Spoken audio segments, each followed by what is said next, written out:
Our next speaker is an activist civil rights trial lawyer and a bar member in New York, New Jersey, and Connecticut. He has more than 33 years' experience as a lawyer in both domestic and international areas. He had what I consider to be brilliant idea to use the Data Quality Act as a framework for bringing requests for correction against the National Institute for Standards and Technology in light of the consideration that its conclusions were contradicted by its own evidence. It's a great pleasure to welcome Jerry Leaphart.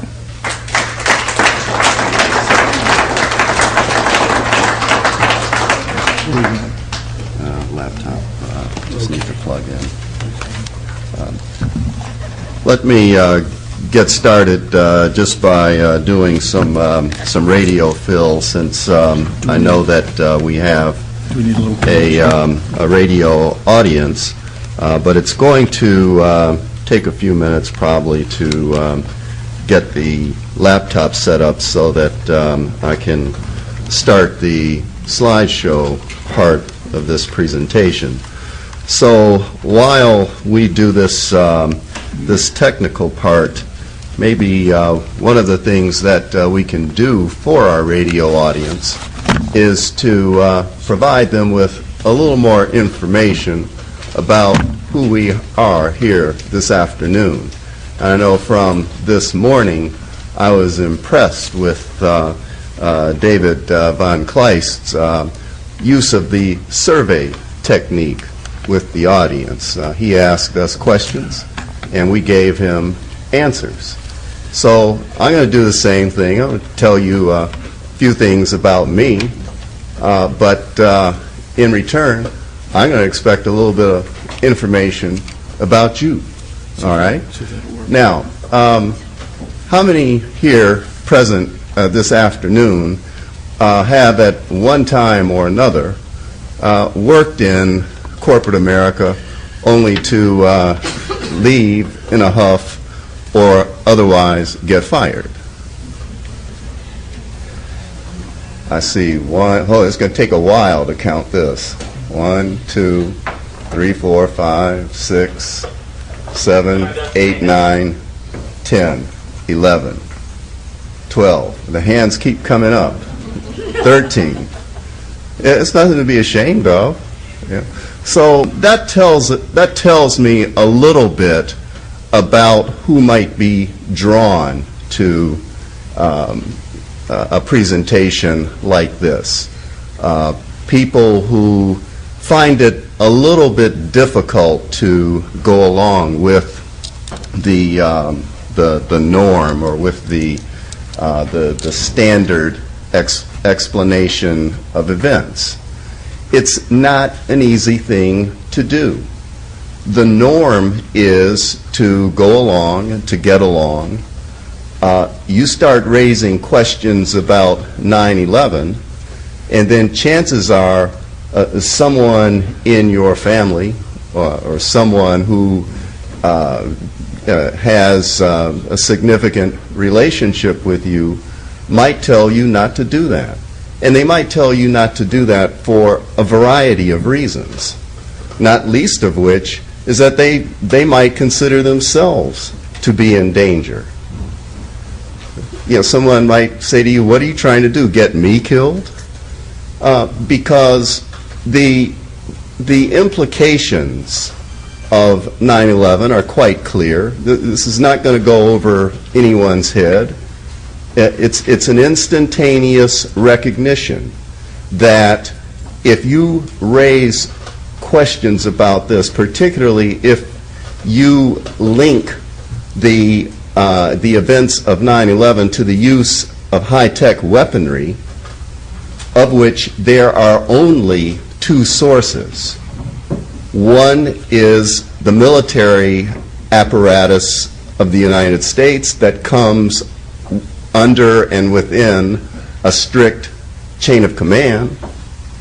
And then there's the other one that comes under the auspices of the military-industrial complex that is not even within the strict control of the military chain of command. After all, the generals do not manufacture high-tech weapons. Certain corporations do. And as this presentation gets underway, you will see that what we have attempted to do from a legal point of view and a legal perspective is to take this issue of the involvement of the military-industrial complex from the general to the very specific. In other words, we are at the point in developing the legal approach to this issue of naming names and inviting them under compulsion to come into court and to answer some questions that we might have.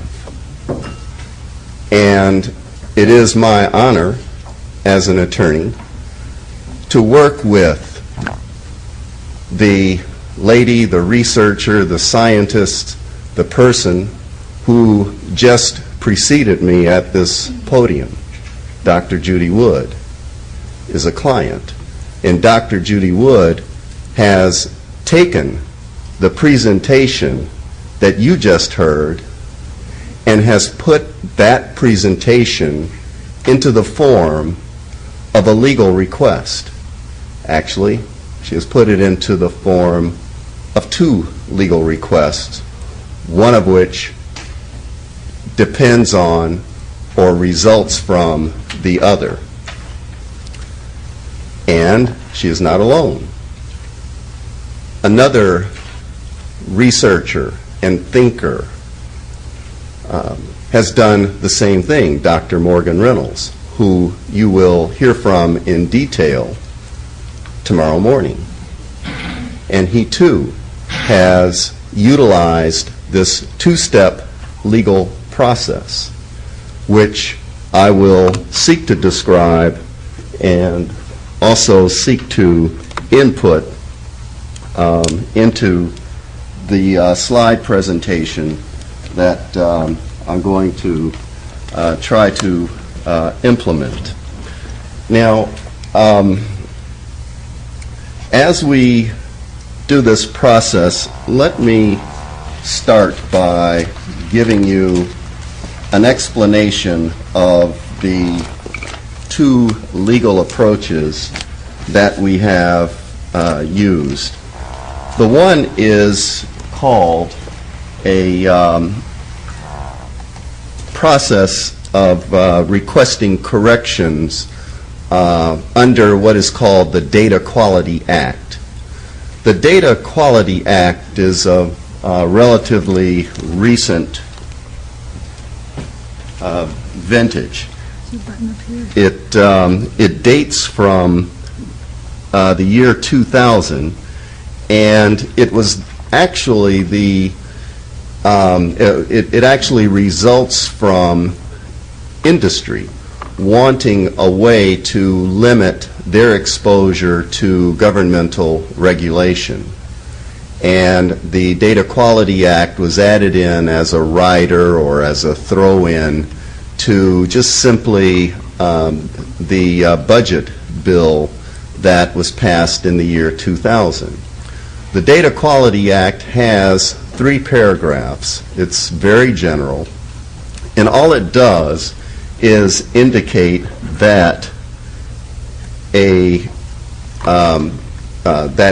anyone who has any dealings or involvement with any governmental agency that issues either reports or issues regulations or goes through a process of reporting on data must do so in a way that adheres to certain defined quality standards.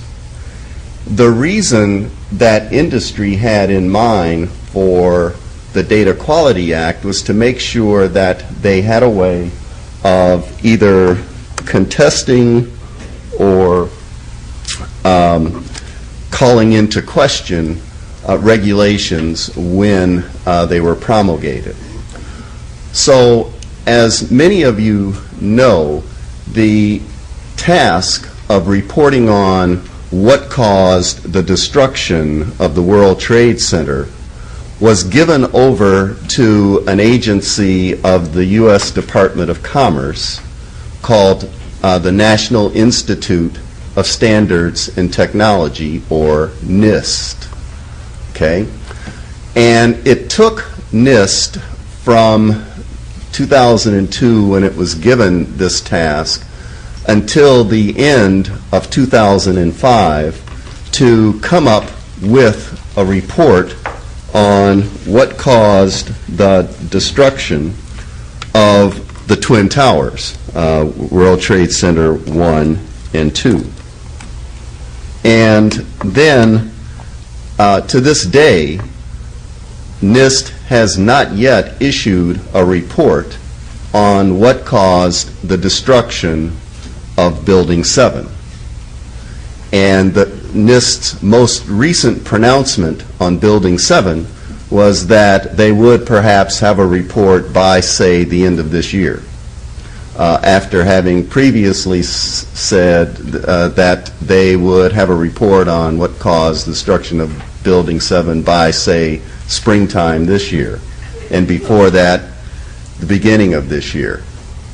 So what this tells us is that they are definitely playing for time. Now, I said that in this presentation we were going to go from the general into the quite specific with respect to what caused, or with respect to the legal approach that we are taking. Now, NIST issued its report on the destruction of World Trade Center buildings 1 and 2, as I said, in late 2005, specifically in October of that year. Is there a button over here? One of these buttons. Yeah, it's supposed to be. Just for everyone, for everyone's information, we're trying to get this laptop computer to interface. Just reboot it.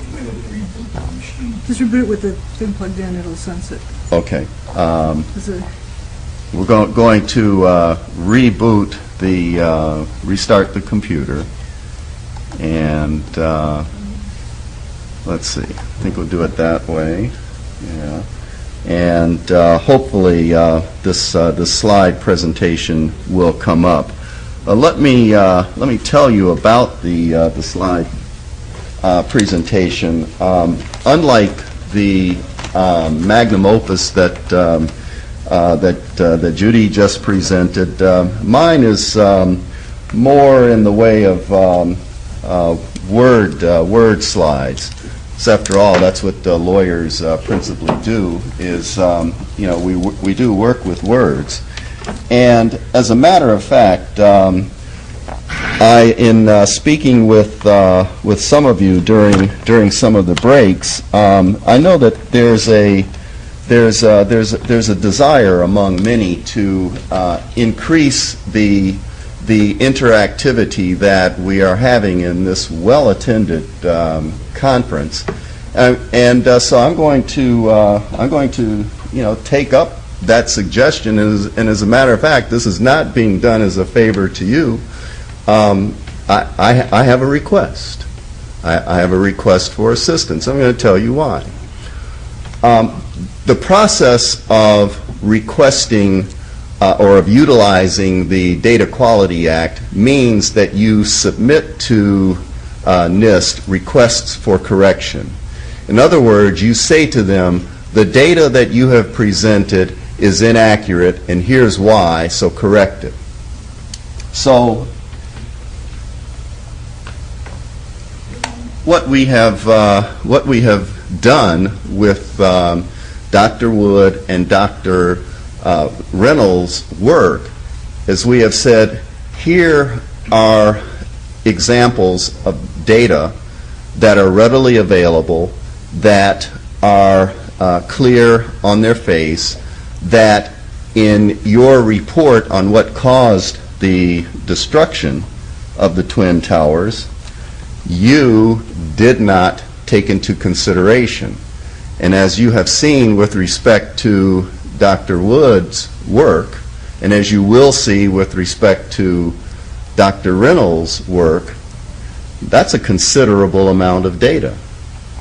Now, it's fair and accurate to say that the report that NIST issued on the destruction of the Twin Towers left out virtually each and every element of evidence that Judy Wood just presented over the course of the last 3 hours. Not one element of that evidence did NIST go near, okay, much less explain. And as a matter of fact, although it was NIST's task to explain what caused the destruction of the World Trade Center, they didn't do that. They said that that was the question or the objective of the report, but then they went through a process that said, you know what, all we really have to do is to tell you what happened from the point that the supposed jetliners crashed into the buildings up to that point where it looked like they were going to begin to come down, and then everything that happened after that point was inevitable. Period. End of story. Stop the report. And that's it. And that is what they did. So, everything from the lathering process to the speed of the destruction to the absence of any appreciable debris pile to the appearance of steel being turned to dust and of concrete rebar and everything else being pulverized, to the appearance of cylindrical and perpendicular and regularly shaped holes, to the appearance of toasted cars and vehicles, incongruent distances away from the World Trade Center site. Keep going. None of it was explained or touched upon by NIST, and Judy Wood said so, and requested that NIST retract the whole darn thing and do it again, only this time do it without the use of the services of the MIC, if you would please. NIST, like most governmental agencies, relies upon contractors to do certain of its work. Well, all right. Who should be a prime contractor for doing an investigation of the destruction of a building? Well, that's an easy answer. No. You go to the companies that specialize in PSYOPs and in the development of directed energy weapons.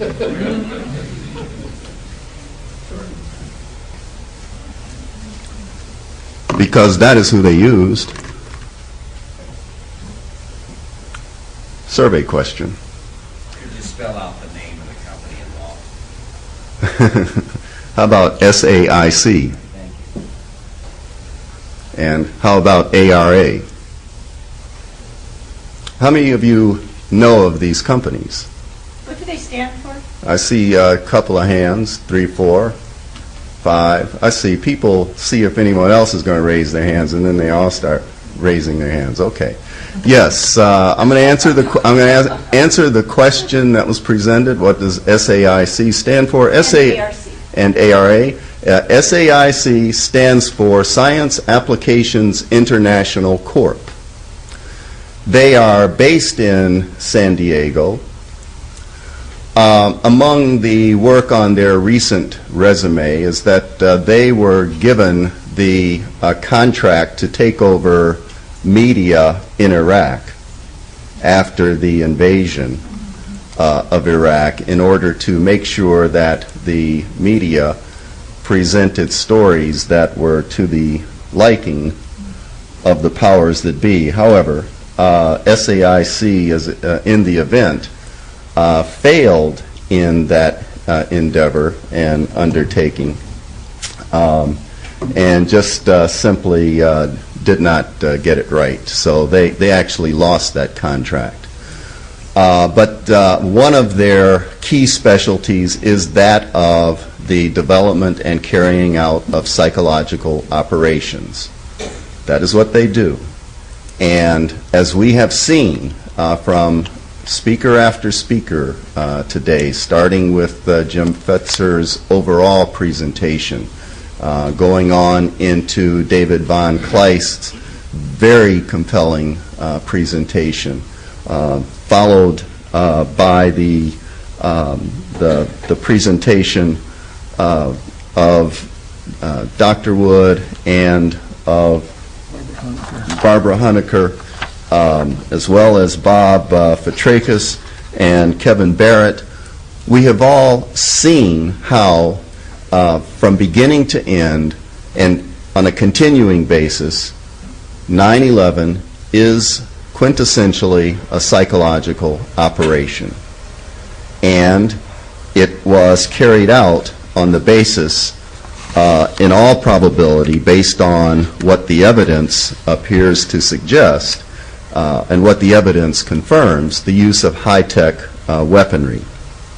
Now, let me say that I picked up on a phrase that was used earlier today by Barbara Honecker, and that word, or actually two words, one was soft evidence and the other was hard evidence. And I actually, there's a third approach that is actually central to the work that I am doing with Judy Wood and with Morgan Reynolds, and that word is admissible evidence in the context of what goes on in court and legal proceedings. We need admissible evidence. That's why photographs, but photographs of a certain type can be used, but not every photograph can be used. You have to be able to authenticate the photograph by making sure that you know the source, and that you're in a position to make a declaration that the photograph is an accurate depiction of what it claims to show. And a great deal of care and attention is being done and has been done by Wood and Reynolds to make sure that the photographic and video information and evidence that is important to their claims can be used as evidence. Okay.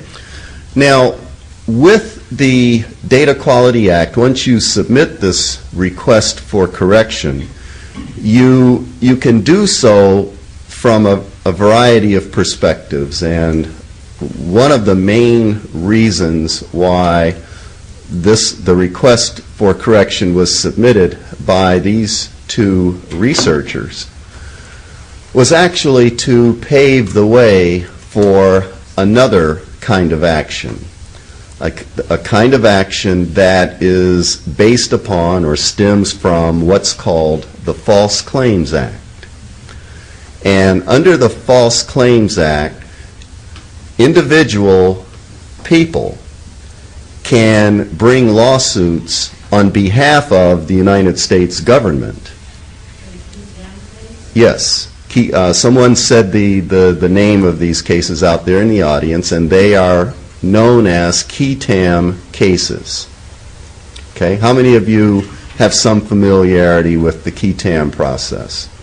Okay, Now, and that's a few of you, and I will try to give a brief overview of the KETAM process. I can start by telling you that the KETAM process is used, I would say, probably most often in connection with the healthcare field and Medicare claims, Medicare fraud claims. Basically, the essence of a KETAM action is that it says that the U.S. government, basically as a customer, has been defrauded by someone who did business with the U.S. government or who received money from the U.S. government. And if the person who brings this claim, who is referred to as the relator, is successful, then the money paid to that contractor, whoever it might have been, is clawed back, and that contractor also has to pay a stiff penalty, usually in the form of a okay, thanks a lot. They are clapping because we did manage to get the slide show up and running. Now I'm not so sure I even want to show it. Well, no. Okay. I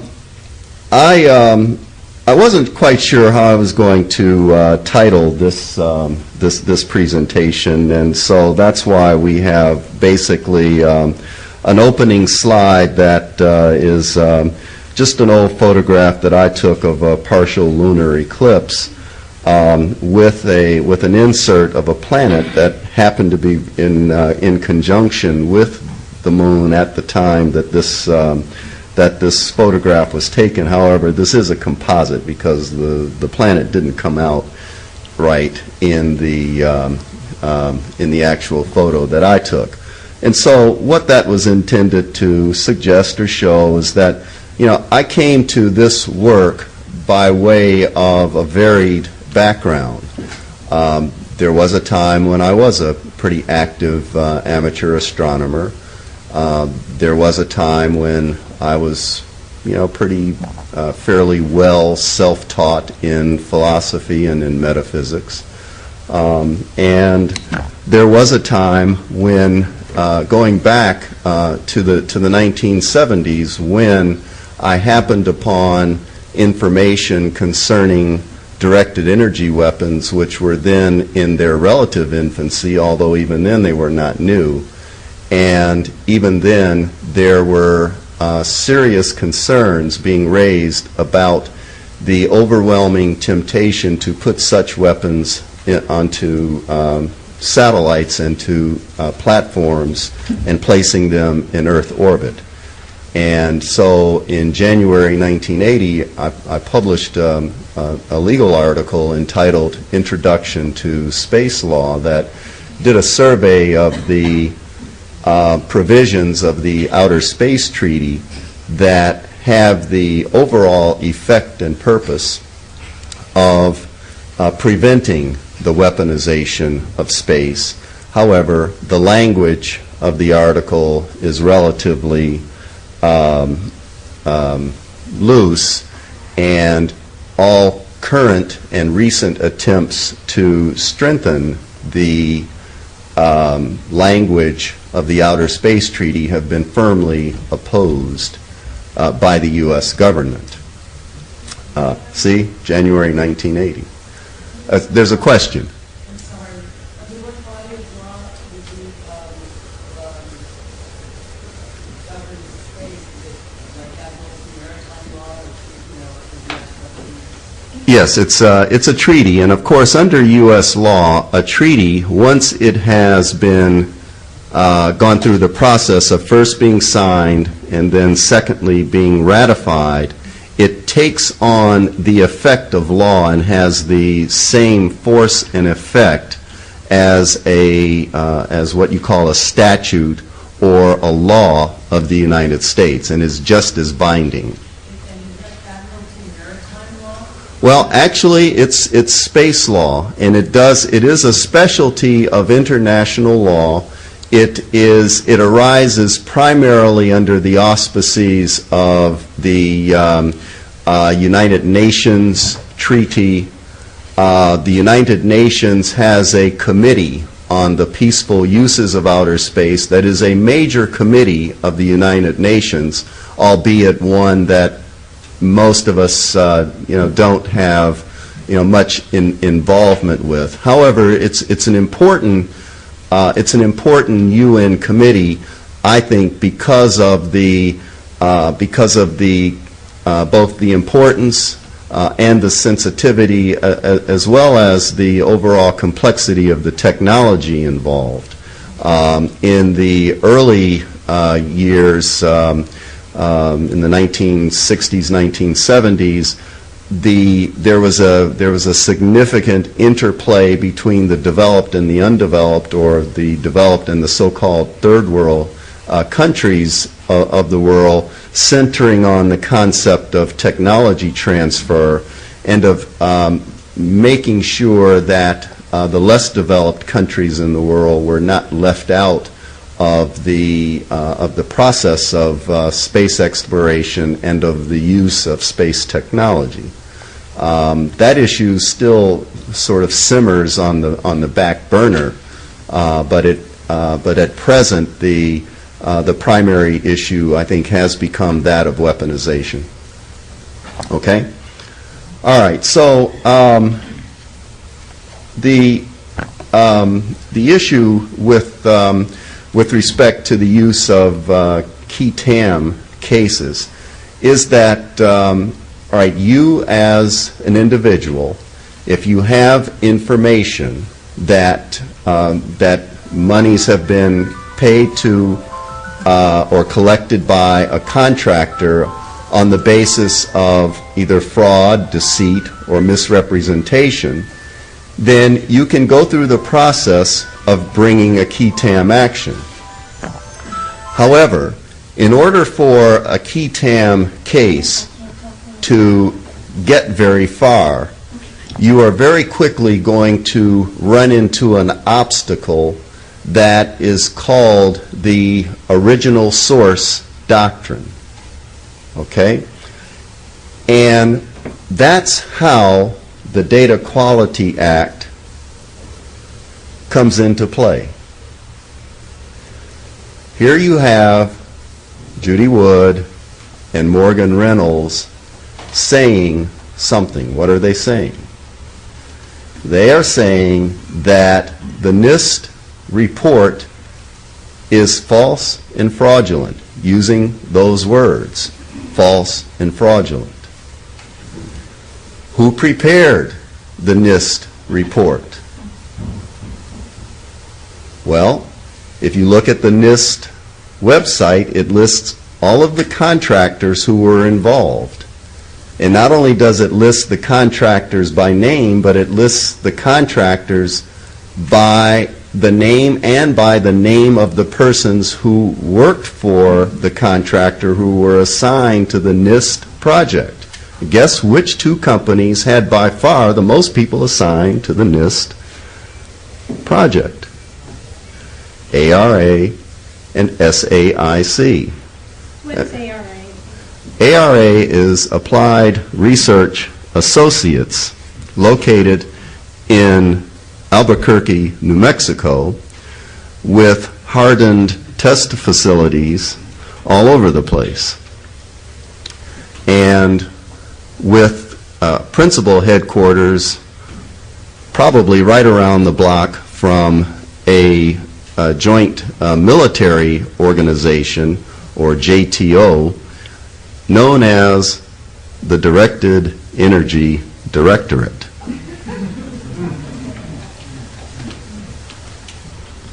Jerry, you might mention that SAIC is the 9th largest DoD contractor despite their lack of fame, over $6 billion a year.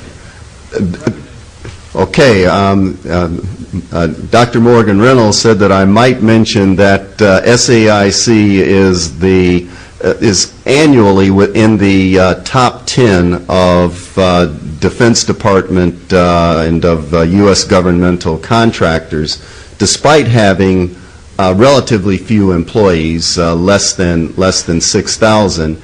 And I might add, Morgan, that of the employees that SAIC has, it has more employees with top and high governmental security clearance classifications than any other company on the planet.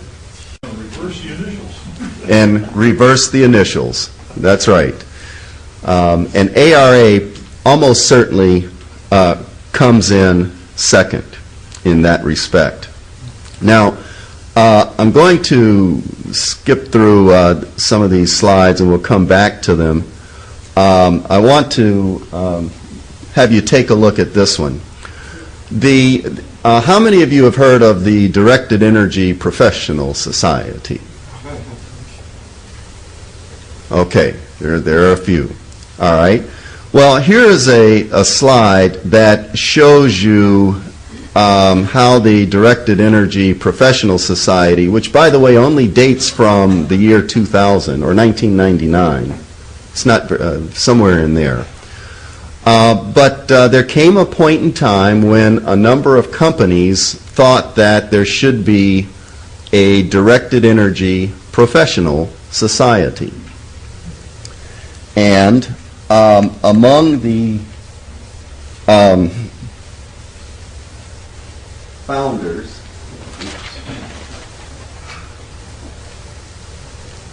I have one of those laser pointers.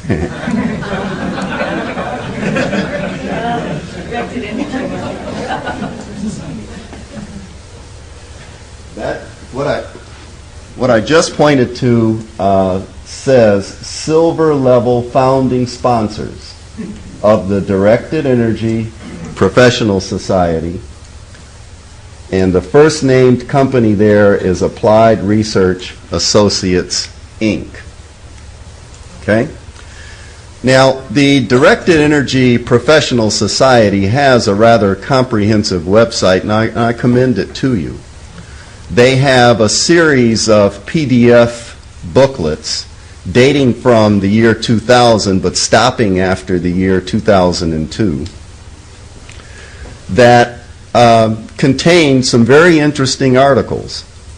In fact, the one from 2000 I highly commend to you, because I'm going to paraphrase what the first article of the Directed Energy Professional Society's booklet entitled Wavefront says. And it basically says lasers here, lasers there, lasers everywhere. And basically the language of the article essentially admits that there are directed energy weapons in the form of high energy or particle beam weapons in space, that they are deployed in the high Earth atmosphere, that they are deployed on platforms at the mid-level atmosphere, that they are employed or deployed on platforms at low altitude, that they are deployed on platforms that operate on the ground, and that they are deployed on platforms that operate at sea. That's what I mean by lasers here, lasers there, lasers everywhere. And in satellites. That's quite correct. In satellites in low Earth orbit, in satellites in high Earth orbit, and probably in satellites in geostationary orbit, and maybe at the Lagrange points. So that's what we are here confronted with, that they're there. And there's a direct interface. In fact, I consider the Directed Energy Professional Society list of sponsors to be sort of a Rosetta Stone telling you, if you want to know who are the key members of the military-industrial complex, well, look at the sponsors of the Directed Energy Professional Society, which you can find on their website, and that is who they are. And Shiva at Livermore is the laser for heart. That's correct. And there are now what we I'll give you an anecdote here. From a legal point of view, if you have a question that you need answered, why you go to the people who you have reason to believe have the expertise to know how to answer your question. So, do you remember Judy Wood's bubbler slide? The one showing World Trade Center Tower 1 sort of turning to dust, in midair, the different shades of dust and the vague outline of the building and of its structural steel components just sort of turning to dust, Well, why not send that photograph off to the Directed Energy Directorate? They are, after all, governmental employees. They work for us. And ask them, dear madam, and it is a madam who runs the Directed Energy Directorate. Her name is Susan Thornton. So you say, greetings, Susan Thornton, how are you? Attached, please find a photograph of the destructive process associated with the World Trade Center. Please review this photograph and at your convenience, please let us know if the effects seen are consistent with the destructive process that would be expected from the use of directed energy weapons. Thank you. And Homeland Security will be after you the rest of your life. And what you say in the letter, in the next paragraph, is that we seek only information in the public domain. If you are a person who might be covered by CFR 32 CFR Part 154, which is the part dealing with how you get, and more importantly, how you can lose your security classification if you have one, and you can lose it at the drop of a hat. You talk about people, ordinary citizens, having lost their freedom.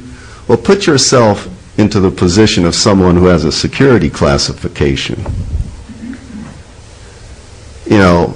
Talk about not having any freedom.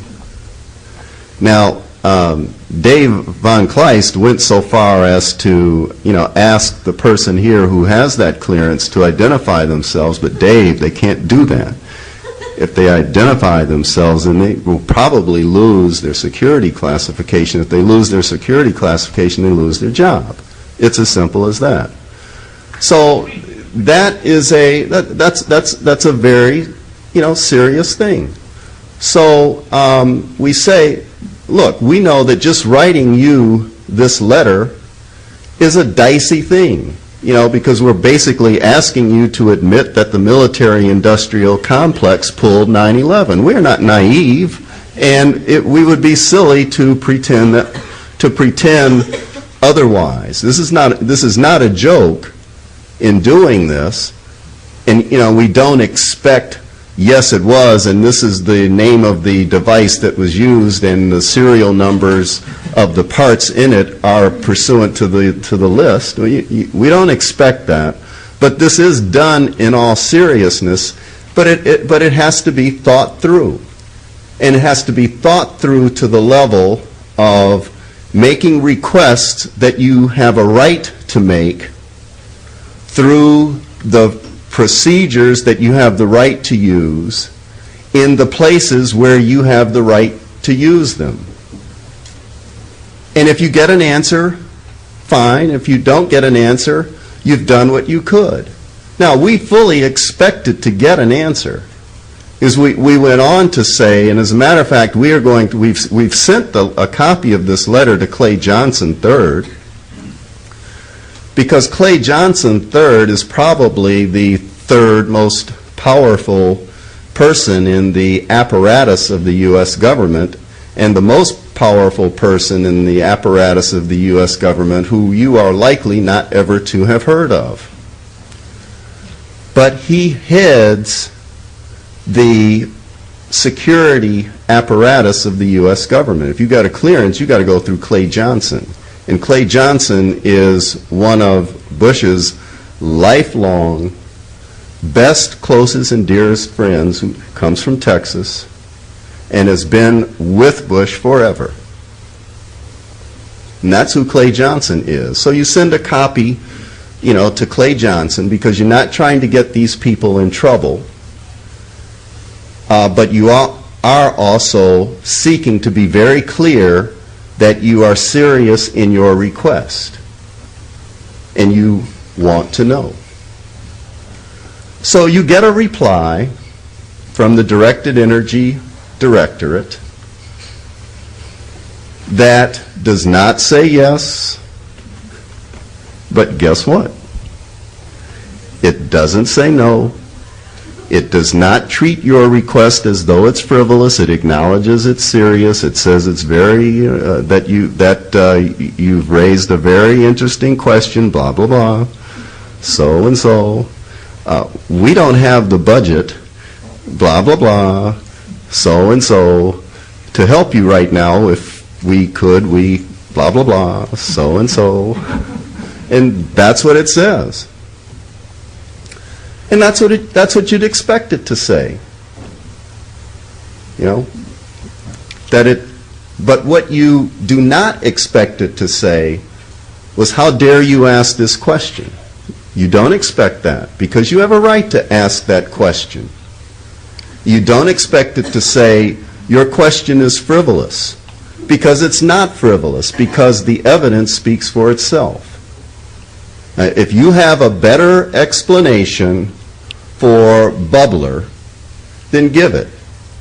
If you are of the mind that bubbler could be caused by the combination of a supposed impact by a hollow aluminum tube jetliner, big though it may be, it's still hollow, it's still aluminum, and steel is still steel, and kerosene is still kerosene, and gravity is still gravity, and those forces, singularly or in combination one with the other, in any mixture and in any order, is simply insufficient to have caused the level, the degree, and the totality of destruction that we saw and can present.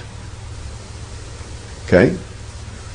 So the Directed Energy Directorate has indicated that it would be available for further inquiry and for further discussion from Dr. Judy Wood if that would be requested. And we would have expected no less. Okay? Now, what this tells you is that if the hypothesis that the apparatus of the U.S. government has been taken over by forces who are responsive to no one, then the ordinary citizens and people who work for U.S. governmental agencies at any but the highest levels are probably no different than anyone assembled here this afternoon and or listening to us on the radio. They are as concerned as you are. They don't know what to do any more than any of us as individuals know what to do. But there is a good chance that many of them, if not almost all of them, would be as willing to be of assistance in the process of getting ourselves relieved or liberated from that which has taken us over as any of us are. The only issue is that it's their livelihood. And so, they can't do things in a precipitous way, and it wouldn't work anyway. They'd just get fired or have an accident. Okay? And so because the problem that we confront is on that order of magnitude. It's too big for any one of us. But it is not too big for all of us working together. Now, here's where I'm going to do two things. First, I'm going to indicate to you a little bit about ARA with this slide. This is from one of their most recent newsletters. And the part of it that jumps out is in the first two paragraphs on the left-hand side. And I'm going to read them into the record, so to speak. This is ARA's Concept Development Group, and it says about them, the mission of the Concept Development Group is to develop hardware for munitions applications, including warheads and fuses and related technology. This includes design, development, testing, and initial production. Doesn't say, and then it's turned over. Their focus is on developing advanced or unusual weapons concepts and designs that expand performance ranges in terms of survivability, penetration depth, range, and lethality. They are working with major aerospace companies to develop such devices. Well, how on earth could they become a NIST contractor with that kind of development and expertise? Group members possess a large number of core ARA skills: penetration mechanics, hydrocode analysis and development, finite development analysis, fuse development, and lethality and weapons effects analysis. They also have a very strong test capability to conduct development and qualifications testing. Test engineers work closely with engineers at the primary weapons test sites at White Sands Missile Range, the Energetic Materials Research and Testing Center, and others. A lot of others, probably. So that's who assisted NIST in the development of the report on what caused the destruction of the World Trade Center. Now, I told you that I was going to need your help, okay? Well, on July 27th, NIST issued its reply to Dr. Wood's request for correction. And unlike many on the internet, they didn't begin their reply by saying,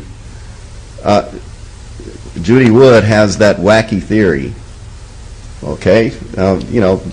I'm going to assume that no one here is naive and that you all know that Dr. Wood has a list of critics, detractors, and opponents a mile long who appear to have a great deal of time to devote to telling you exactly why Dr. Wood's work is wrong and no good and that the words that you often hear about her are not very kind, and I don't see any reason to repeat them here, other than to give you the anecdote that every time they try to put Dr. Wood's work on Wikipedia, it gets taken down.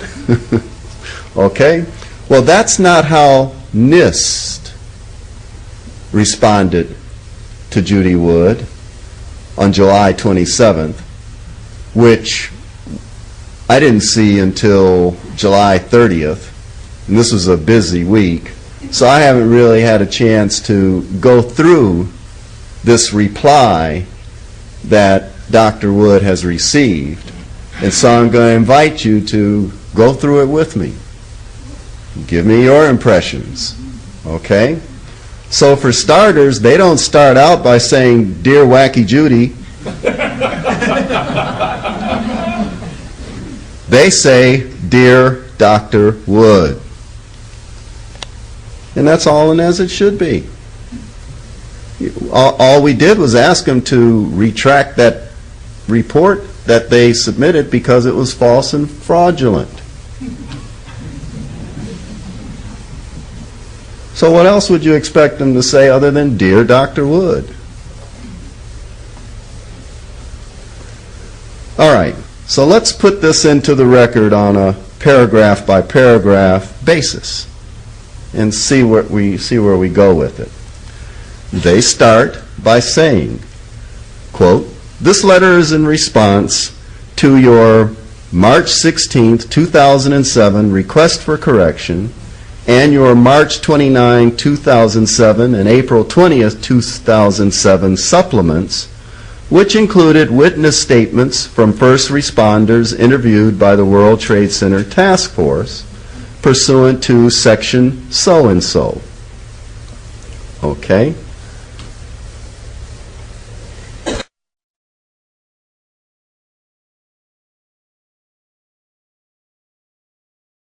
And it had 2 supplements, and it made reference.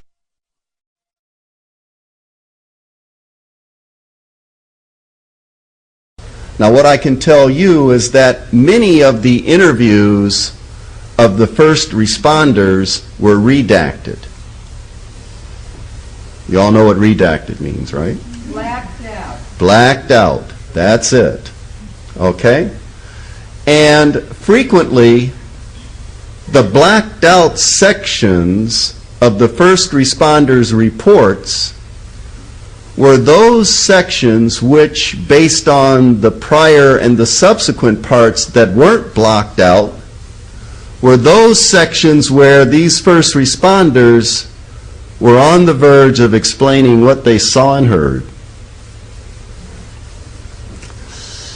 In one instance, what appears after the blacked out section was a sentence that stated in substance that was a military operation.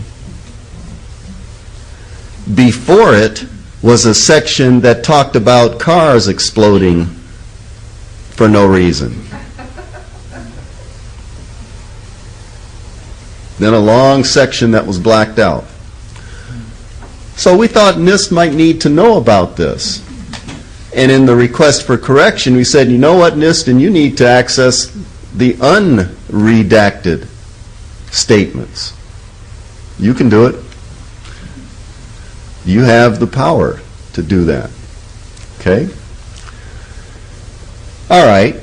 So just so you know, that's what one of the supplements said. The other named names, including these initial companies, ARA and SAIC.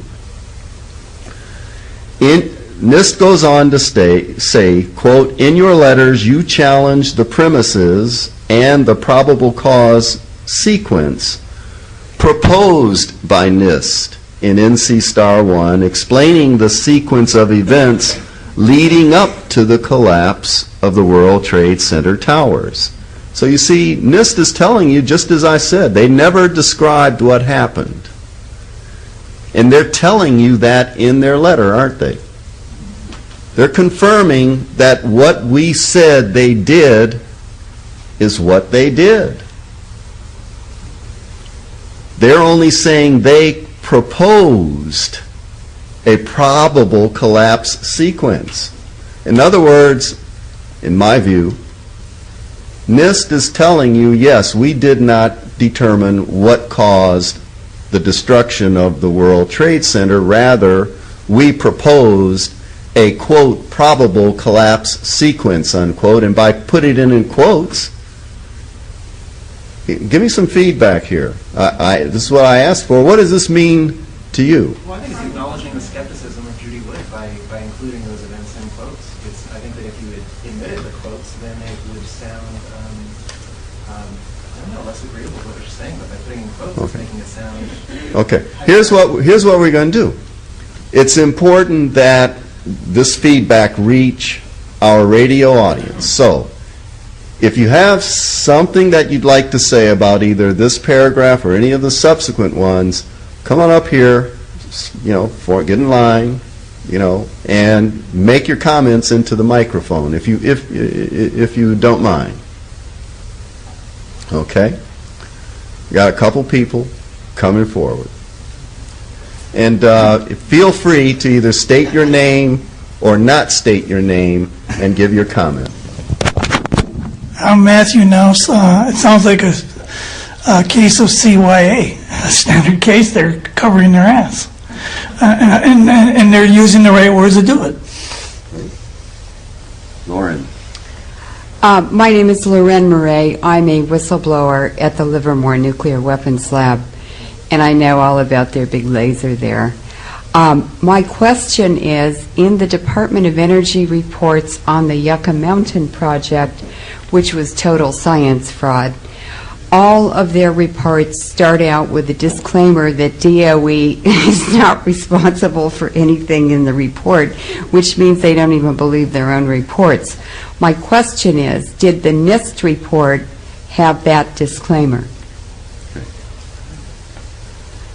Thank you, Lauren. The NIST report did have a couple of disclaimers, and the one that I recall best is the disclaimer that the report that they did would come under the more strict requirements of the Data Quality Act that have to do with reports that are prepared on the basis of scientific rigor. They wanted their report not to be judged or determined on that basis. A second disclaimer that is contained in the NIST report is a disclaimer that is to the effect that nothing in the NIST report can be used in any legal proceeding for any purpose. Do it anyway. I'm Don Stahl, and I would just like to point out that the quoted phrase, probable collapse sequence, does not by itself, and none of the context so far,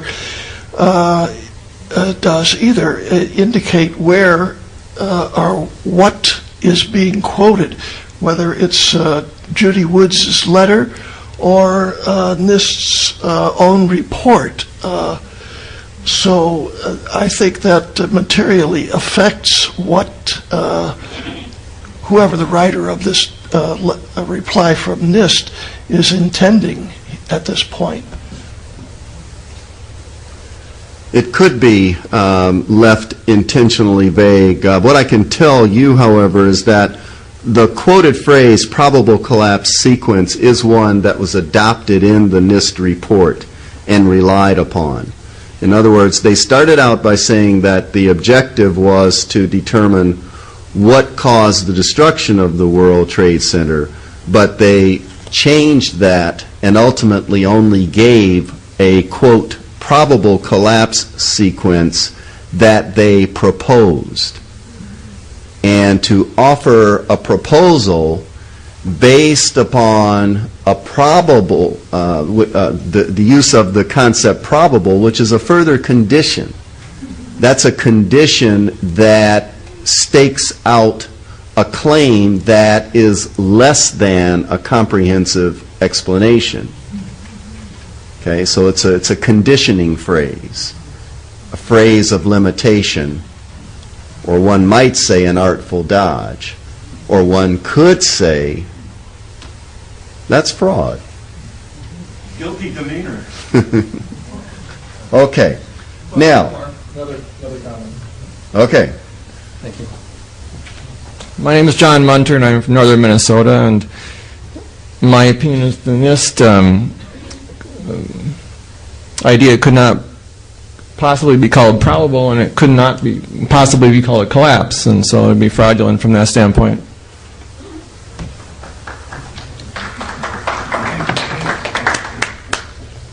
Okay, let's continue with the next sentence. Let's see how that worked. Okay, yeah.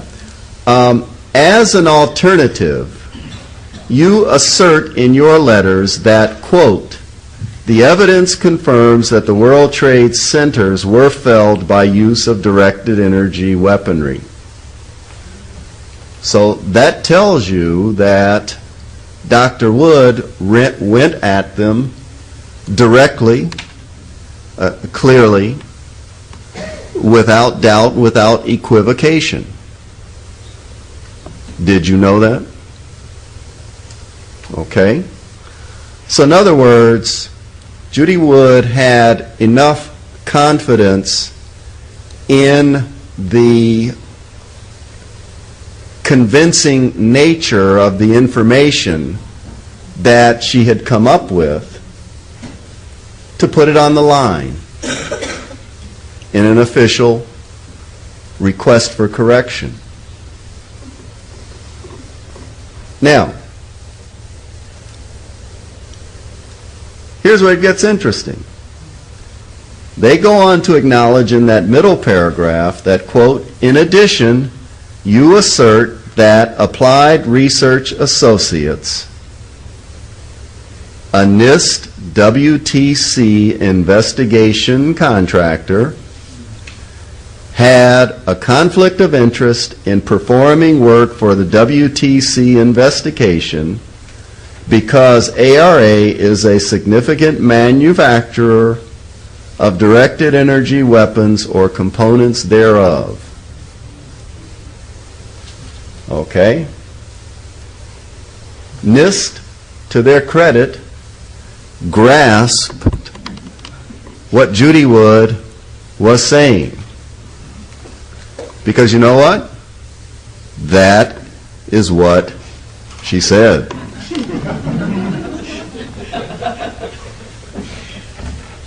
All right. Now NIST goes on to say, for the reasons presented below, NIST is denying your request for correction and does not plan to retract the NC Star 1 report as you have requested. Again, they grasped the nature of the request that had been made. To facilitate communication, the term, quote, collapse, unquote, as used in this letter and in NC Star 1 means a falling in, loss of shape, or reduction to flattened form or rubble of a structure.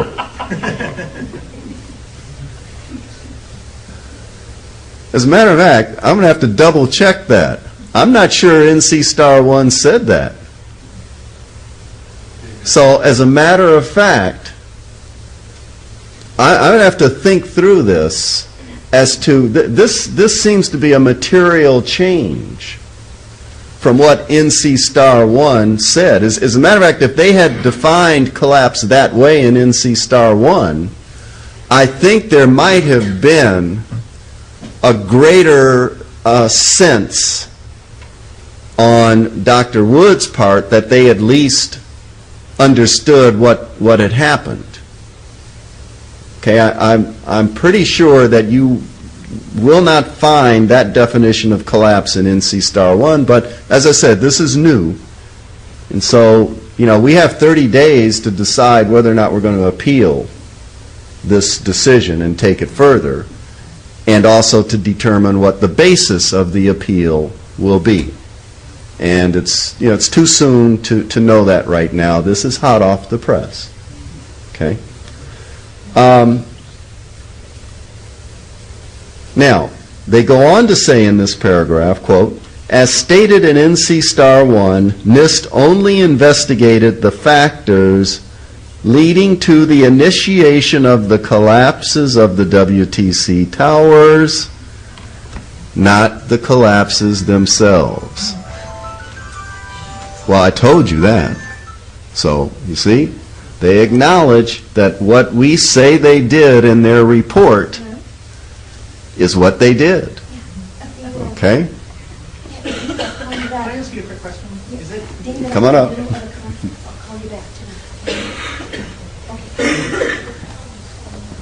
I'm not qualified to understand, I guess, sort of the structure of these types of documents, but I just remember Nixon and a number of other politicians saying that when someone asks you a question that you don't want to answer, then you answer the question that you wish they had asked.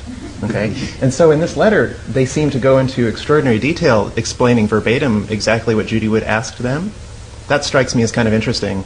I'm just curious to know if is that standard kind of operating procedure for writing a denial letter to say, well, you said this, this, this, and this, and you're wrong, but at least you said it, and they're going into, I don't know, kind of impressive detail, reflecting back what she said. That's a good question, and my initial response to it ties into that earlier part of our discussion where I said that the people who work for the governmental agencies are no different than we are. That's, I can't know this, okay? But, my impression, using the word impression in the exact sense of, what I perceive as being communicated to Dr. Wood in this letter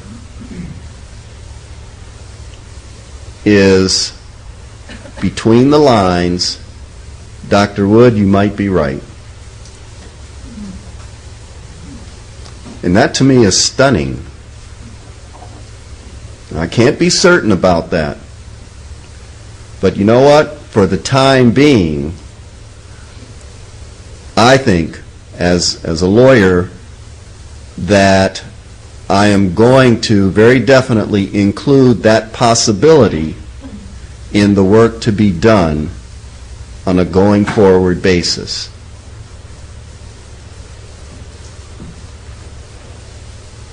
Thank you for that question. The deal is you got to come up and speak into the mic if you want to ask a question.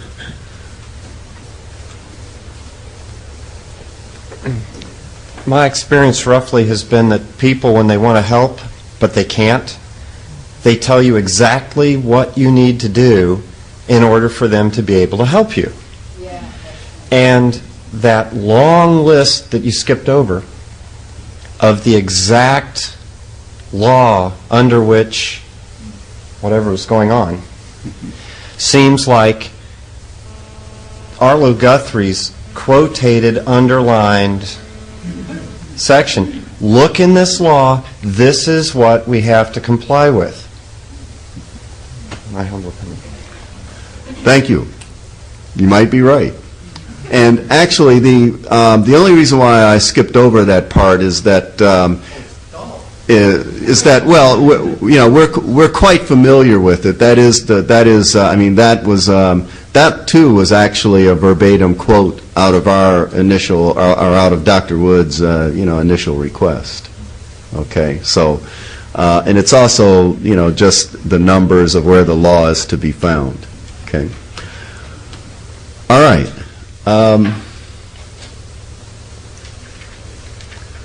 Where did we leave off? Okay, where they acknowledge that they only investigated factors leading up to the initiation of the collapses, which to me, is an inexcusable limitation on their work. Okay. It is next stated, quote, "Your request for correction asserts that NIST completely failed to satisfy the first objective that it claimed to address in NC Star 1, namely, to determine why and how WTC-1 and WTC-2 collapsed following the initial impacts of the aircraft, and why and how WTC-7 collapsed." So again, continuing with this process of acknowledging what Dr. Wood had requested, how and why she requested it, namely that this is a clear acknowledgement from the preceding paragraph where they say they only investigated up to the point of the initiation of collapse, where Dr. Wood had stated, but doing it that way, you explicitly fail to answer your own question, which was, and then they quote what their own question was. Okay? That works. That works for me. Okay? We go on to have NIST state, "Your request for correction further asserts that NIST's findings violate the law of conservation of momentum and the law of conservation of energy. NIST has examined the photographs you provided in conjunction with all the other evidence and has found that the evidence does not support a theory involving directed energy weapons. The NIST analysis satisfied both the momentum and energy conservation principles and, in fact, appropriately accounted for the energy absorbed through inelastic, ductile behavior of components and fractures, failures and buckling of components. NIST fully documented its technical approach to the analysis of the aircraft impacts and the resulting damage to the WTC towers. Refer to NC Star 1-2 and associated technical topic reports, NC Star 1-2A and 1-2B. The analysis reports were verified by using extensive photograph and video evidence. Similarly, NC Star 1-5 and 1-6 and the associated technical topic reports document the analysis of the fire and growth and spread and thermal analysis of the response of the damaged structures to fire loads up to the point of collapse initiation. Okay. They were doing quite well, I thought, up to the last two words. Okay? Because what they have just said is that the photographs and the video and all of the analysis in the other reports that they refer to, and I can tell you that those other reports are noteworthy for the level of mind-numbing detail that they go into to make it look like, a proper report under the Data Quality Act. You'd expect no less from ARA and SAIC. Okay? However, the last two words, or three words, the last 4 words, point of collapse initiation, puts an unacceptable limitation on what they did. Because that then controls the ability to do an incomplete report. Okay? You've defined what you have done in a way that allows you to disregard the entire 10-second destructive phase. Okay? Because you only... And its cause. And its cause and the aftermath. All of which are inconsistent with plane impact and fires. Because we've seen it. That's what the Wood research reveals.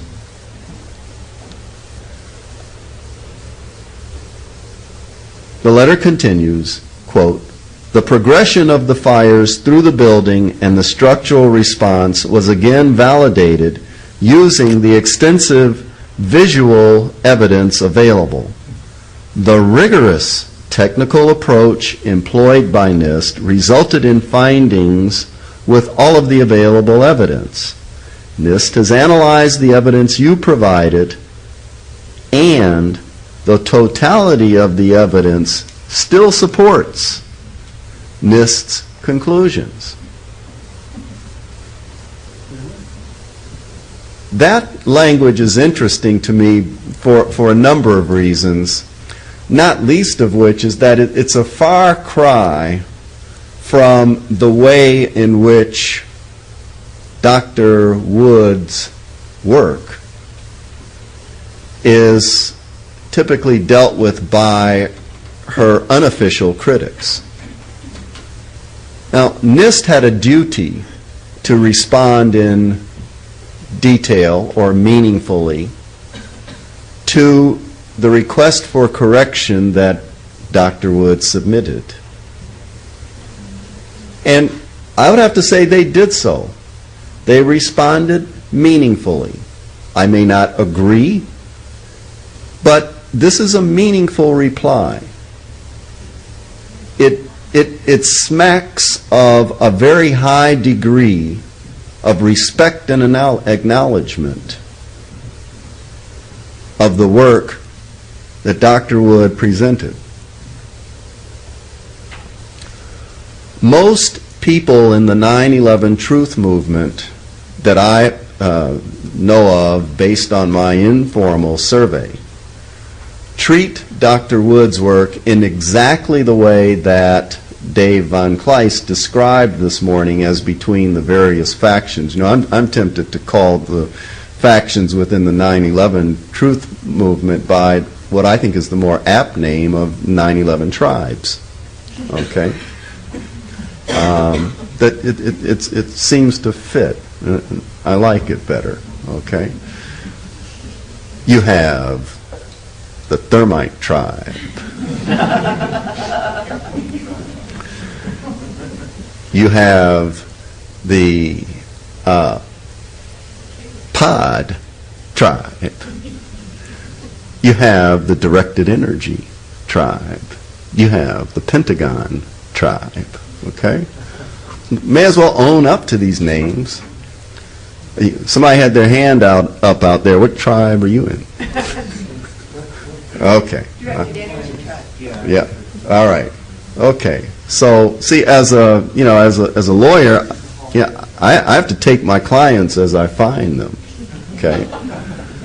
So, I have one from the Directed Energy tribe. I have one from the No Plains tribe. You're going to hear from him tomorrow. I have another one from the WTC7 investigation should be stopped with an injunction tribe. And that's a controversial one. Because when we do that, then they're going to say, well, you trying to stop them from issuing a report that would conclude that it was a controlled demolition. Well, I have to tell you that all of the indicators are that NIST is going to go to very great lengths, including postponing issuing any report at all until hell freeze is over, before they will say that that building was felled by controlled demolition. So we may as well slap an injunction on it. But I don't know. I know there's going to be some controversy about that. But nonetheless, that's the way it works. And I suppose it's okay, because at the end of the day, I think we just we don't know.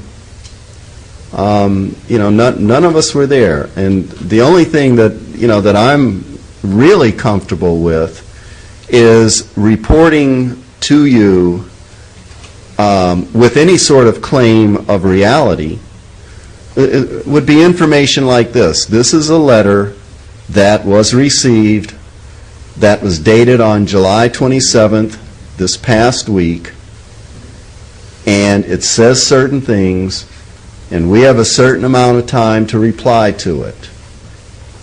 Okay, so that's my reality. Okay, and I feel comfortable in being able to, report that to you.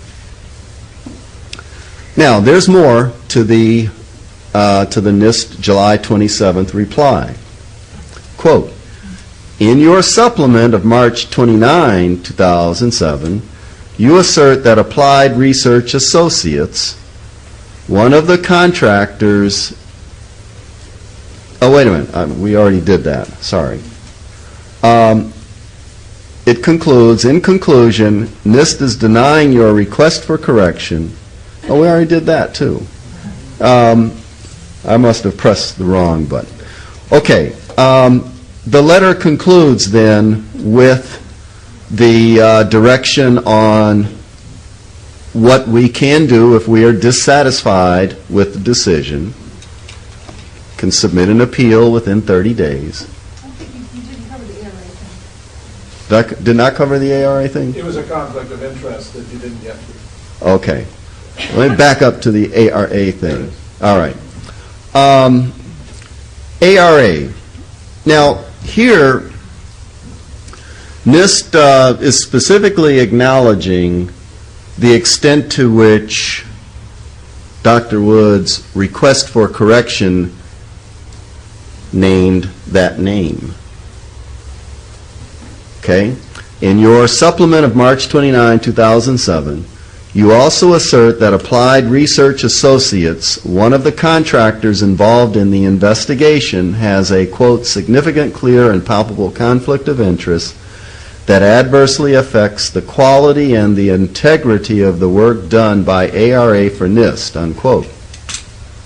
In other words, laying the foundation for a what? Key TAM. Now, when we finally got the slide projector to work, you will recall that I was then in the process of explaining what the requirements of a key TAM case are, and I was on the verge of explaining what the most difficult requirement is for purposes of going forward with a key TAM case, and that requirement is that you, the relator, have to be the original source of the information. Okay? So, in other words, in Dr. Wood's case, she has to be the original source of the claim that has been submitted in some administrative forum that the contractor involved did something wrong and what they did. Hello? I think we have information here that should satisfy the original source requirement. And the original source requirement is the one that most key TAM cases flounder on. Okay? So I'm very, very pleased with this language. Quote, as a result of the analysis, ARA, wait a minute, let's back up. Quote, prior to award, each NIST WTC investigation contractor underwent a rigorous organizational conflict of interest analysis. As a result of the analysis, ARA was determined not to have an organizational conflict of interest. In addition, each contract contained a provision requiring the contractor to notify NIST immediately should any organizational conflict of interest arise during the course of the contract, and no such conflicts of interest were reported, unquote. Anyone want to comment on the significance of that? If so, come forward.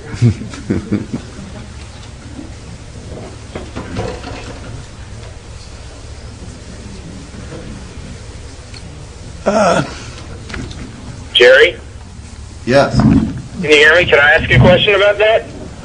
Yes. Is this James? Yes, it is. Hi, James. Go ahead. Sure. I wanted to make a note and ask a question. Maybe I noticed that they on the ARA issue, they specifically take issue with ARA manufacturing weapons, but couldn't it just be the case that ARA is a contractor to the manufacturers of the weapons? They're doing research on the weapons, and in this instance, they're probably reporting back to the directed energy weapon manufacturers what the effects of their weapons were. They're doing the applied research.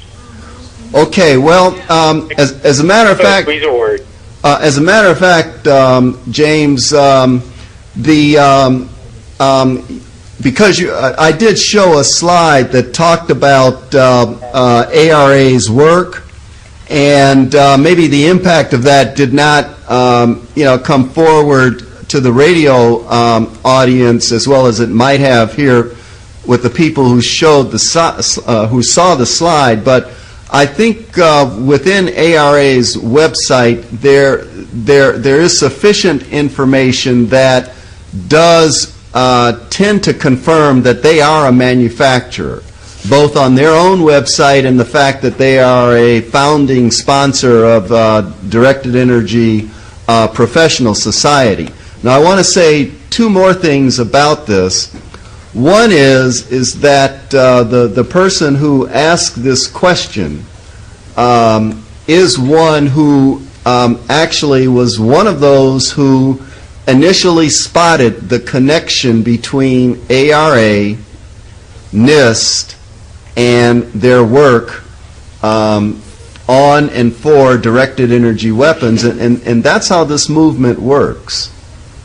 Okay, that's how we make progress, being in communication one with the other. And James, I think I told you at the time that I was deeply grateful that you uncovered that information.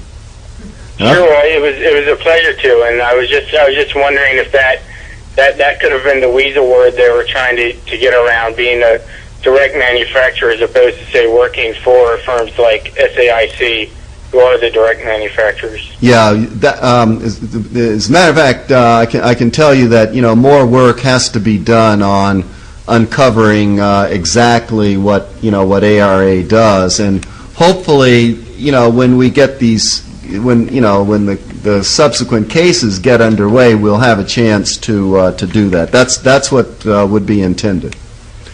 Thanks, James. Thank you. It seems that the substance of the interaction is that Judy Wood's letter alleged many and various reasons why physical laws, for example, were violated, and NIST's reply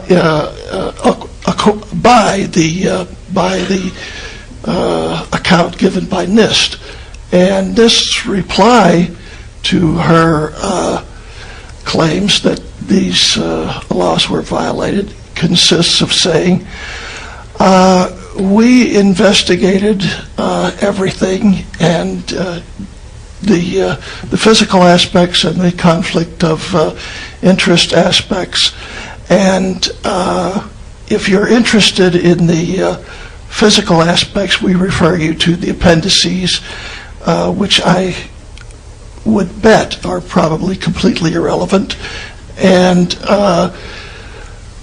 simply reiterate that as far as the conflict of interest goes, well, we looked into that before you ever wrote to us, and we found no conflict of interest. It does not address any of her reasons. It simply says, you're wrong. It does not attempt any type of rebuttal. It simply contradicts. Thank you for that, and I think that's correct. It it's noteworthy for making what I would call conclusory statements without giving rationale, much less reason. Yeah, I'd just say that it looks obvious that she's also giving a big hint that you should request the contract, to look for provisions of the contract that you might be able to find out they violated and therefore pile on additional charges. She seems to be listing conditions for you to go hunting for. I think that's correct. And the NIST contracts some of them are available online, and some of them were during the course of the actual work done, but may not have been archived. So I'm not 100% sure about that, but I do recall at one point going down that road of taking a look at those contracts. And what I can tell you is that the conflict of interest language is not very extensive, is very general. From what I recall. Okay. Judy wants to. I'd like to make a comment. Something that jumped out at me. I'll have to agree with the wording she used about whether their study obeyed the conservation of momentum, conservation of energy laws. I was addressing what happened as the building was being destroyed. The building went away faster than it could possibly fall. But if they are not looking into the building being destroyed, only up to that point, it obeyed the conservation of momentum and conservation of energy. The day before it was destroyed, it stood, and it was standing up until it was destroyed. So if they only want to be responsible for up until the moment something happened, it obeyed the laws of conservation of momentum and energy. Yep. So there you have it. Just a tautology, something that was true because it was true. I would like to go back to the start and point out that the phrase the collapse following the plane impact, that phrase, collapse following the plane impact, is ambiguous depending on the grade of English that you are working with. There could be a suggestion that the collapse occurred because of the plane impact, or there could be, which I think is the primary sense that most people, readers and writers, would take it to have. There is also the very precise sense that one event occurred after the other, following. So the building went away after the plane hit it. That's the minimal meaning. The real operative meaning is, in that phrase, the building went away as a result of the plane collapse. And trading between those two different meanings will allow NIST to seem to have answered.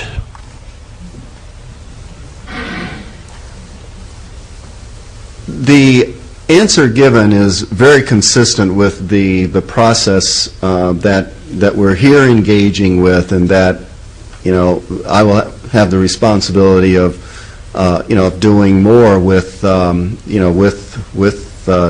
Dr. Wood in coming days to decide on the appeal. And that the overall name that I think we give to this process is that we are parsing the language.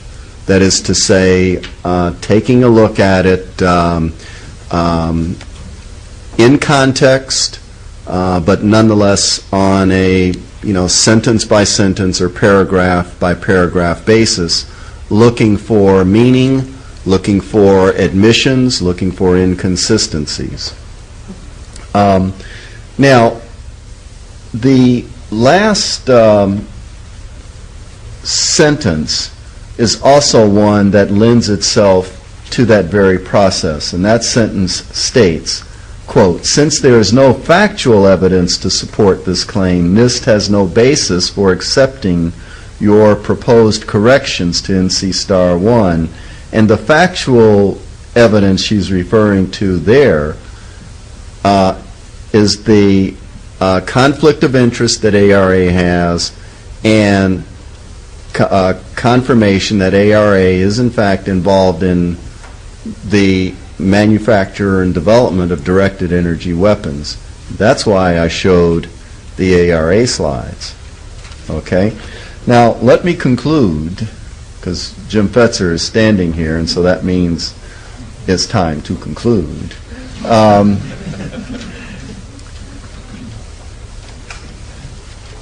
You see this? This is from the court site, and it lists a number, and which is public information, but it also says this case is under seal. So that's it. You can't talk about it until it comes out of seal. Now, Dr. Morgan Reynolds has a case. You see that? Dr. Morgan Reynolds on behalf of the United States of America. That is to say, he's a qui tam relator. And when you're a qui tam relator, that's the status that you obtain. Dr. Morgan Reynolds on behalf of the United States of America. This can work. All right? Versus Science Applications International Court. This is the court order entered on July 11th, 2007. Any numerologists out there? Okay. That has the effect of taking Dr. Reynolds' case out from under seal, and it is now a matter of public record as it proceeds. I thought you might like to know that. Thank you for your attention. Jerry Leaphart. Jerry Leaphart, everybody.